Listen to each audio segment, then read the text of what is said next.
What's going on, everyone? So, after that Houston Rockets game, it became more and more clear and more apparent that just Rui is the odd man out.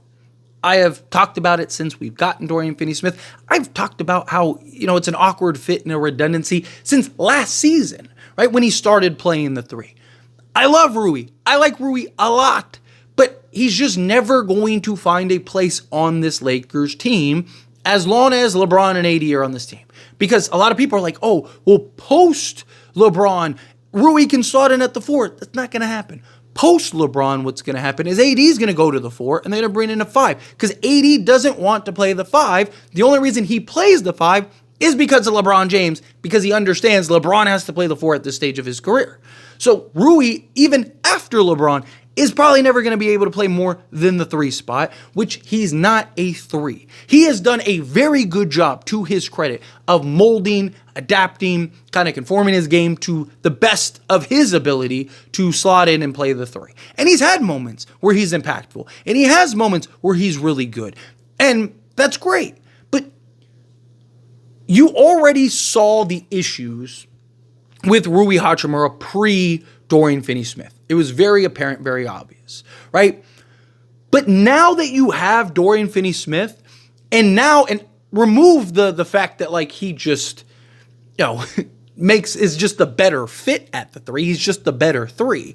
But what Dorian Finney Smith does is it shines a brighter spotlight on Rui Hachimura. So it makes Rui look worse than he actually has been, right? But he's always been this way.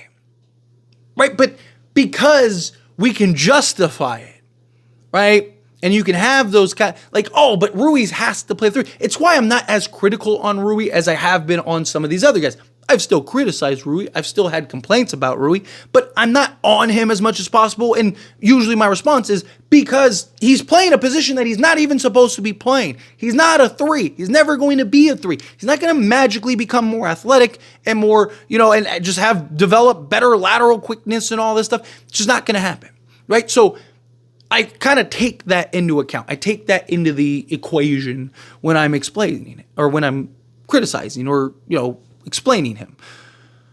But now that you have and you see what Dorian Finney Smith can do, and him and the defense he has and the impact he has and the hustle plays and the dirty work and staying in front of guys and disrupting plays and rebounding the basketball and knocking down the 3 ball, and it's like, okay, well, Dorian Finney Smith is doing everything Rui's doing, but he's also much better, more athletic, quicker, versatile, right? And it just, that spotlight gets brighter and bigger and brighter and bigger. And now you got this huge just spotlight just shined on Rui. And Rui hasn't gotten worse. It's just, this is who he's always been.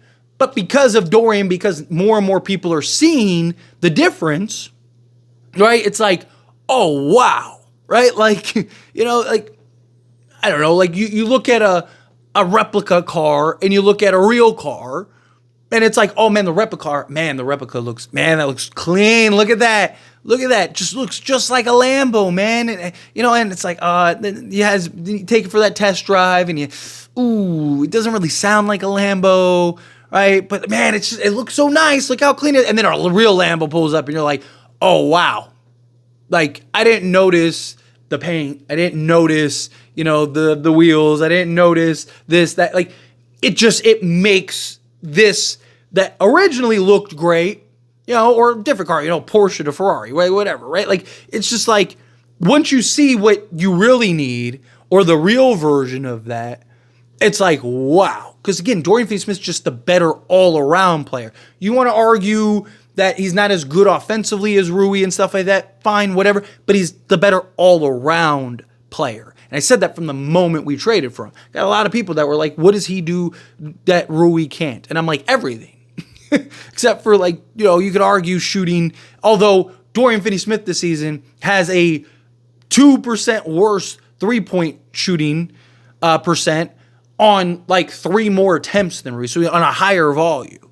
But he's also, again, he's a 3. So The other issue is, and I know a lot of people don't want Rui to go. More and more people are starting to come around to it. Like every game, more and more people, I'm like, yeah, you know what? You might have been right, Tyler. Like, and again, it's nothing against Rui Hachimura. Right? Like, I don't think anyone hates Rui. I don't think anyone, like, Rui's probably the most beloved Laker on the Lakers, right? Like, everyone loves Rui. But for his sake, even, I'd like to see a trade. So that way maybe he can go to a team where they do need him and he can kind of maximize his faults. But you look at kind of the situation here going on. If the Lakers had everything, like let's say the Lakers already got a Bruce Brown and got a Valanciunas, just players for argument's sake, right? Say they got those guys already. And it's like, okay, like we don't have to trade Rui. We can just keep Rui and we're already a contender and we're in the thick of it. And Rui's just kind of, the cherry on top. Right, he's just like a win more now guy, then fine, keep Rui. But that's not the case. That's not where we're at. And he's a $17 million guy that is your best tradable asset outside of like Austin Reeves and Connected. I'm talking about like salary-wise, right? And actually probably has some value. There's teams that I think would actually want him, use him, and could maximize him better. Like, and Lakers have multiple needs. And the only path to get those needs solved is Rui. I like Rui. I like Lakers winning an NBA championship more than I like Rui. Players come and go, right? There's been a lot of players throughout the history of the Lakers that I have loved, that I have seen on this team and have gone. And guess what? When the Lakers win a championship, they're the last person I'm thinking about. Is anyone going to be like, oh man, we won the championship, but we traded Rui, so who cares? Like, no, right? It would suck that like Rui didn't get to be a part of that, but at the end of the day, give me the Larry O'Brien, right? Whatever you have to do, I don't care. Trade Reeves, anybody, nobody's untouchable. If it brings us to a championship, I don't care, right? But Rui's the odd man. He's the redundancy, right? You had Austin Reeves and D'Angelo Russell that were redundancies. You got rid of it, and you brought in a guy that's not, and look at the difference. It's like glaring. If you do the same thing with Rui and you bring in that guy, guess what? It's going to be glaring again. And people are going to be like, okay, that was a good move, right? I love Rui. I love what he has brought to this team. I love what he's been able to do. But we have real needs. If we were able to solve those needs and keep Rui, maybe it'd be a different conversation. But there's no space for him. And Vando's coming back.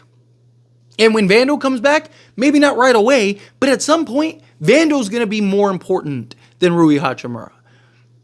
Because of his defense and what he can do out there. And especially if Austin Reeves can continue to play offensively the way that he's played. Alongside LeBron James, Anthony Davis. Right? Like, you could slot in Jared Vanderbilt in there. And just be a monster defensively. A juggernaut defensively. Right? And again, if Lakers get a center. Because another big kind of thing that I see a lot of people throw out is like, well, okay, he can back up LeBron. But he's not going to, because one, again, they're probably going to get a center. Let's say they trade for Gabe Vincent for Jonas Valanciunas. Where does Rui play? Say everyone's healthy. Everyone gets healthy. Jonas Valanciunas is on the team. Again, where does Rui play? Because what's going to happen is you have Dorian Finney Smith as your 3, Jared Vanderbilt, Dalton Connect, all these other guys as your backup, but primarily it'll probably be and you still have Max Christie. So you probably have, bring in whoever, Dennis Smith Jr. or maybe Shake Milton. Let's just say Shake Milton for right now. Shake Milton, Max Christie, right? Or Max Christie could start whatever, but then you're probably going with, Connect. And then, because Rui definitely can't play the 2, right? And then Jared Vanderbilt, Christian Wood, and Jonas Valanciunas. But here's the thing. Christian Wood's probably not even playing a ton of minutes, if any, because LeBron's going to play 30 minutes or whatever let's call it 25 minutes at the 4. If you get a center that works alongside AD, Valanciunas is going to play the 5, and there's going to be times where Anthony Davis is going to play the 4 too, because that's part of the idea. That's part of the intention, to take some pressure off of Anthony Davis. So if Valanciunas is playing the 5, 20 minutes a game, Anthony Davis is playing the other, 28 minutes a game, and then he's playing another whatever minutes, 10 minutes or whatever at the 4, then where does Rui, so you're going to squeeze and try to find places to play Rui, and he's going to play 15 minutes a game, but you're paying him $17 million, and you have two very glaring needs. Another perimeter guy, that be a guard or another wing, and you have a need for a center. Like, it doesn't make sense. And you're starting to see more and more in some of these games, and it's not because Rui has been different. It's just we've given him a pass because we understand the situation, and we didn't have anybody else. So it's like kind of like, it's like best of a bad situation, right? So it doesn't look as bad as it is. Well, now you have that spotlight. Now you got that thing that's sticking out like a sore thumb, and everyone's like, ooh, wait a minute. Maybe Rui wasn't the guy. And it's because he wasn't all on. Because he's playing out of position.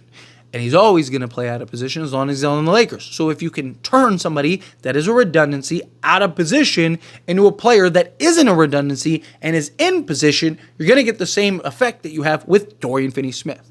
So Rui has to be traded. He does. He has to be traded. Again, love Rui, but for his sake, for the Lakers' sake, for all parties involved, he needs to be traded. But anyway, as always, this is a discussion, and I pass question on you. Let me know your thoughts and opinions down in the comments below. What do you think? How do you feel? What are your thoughts? Do you agree with me?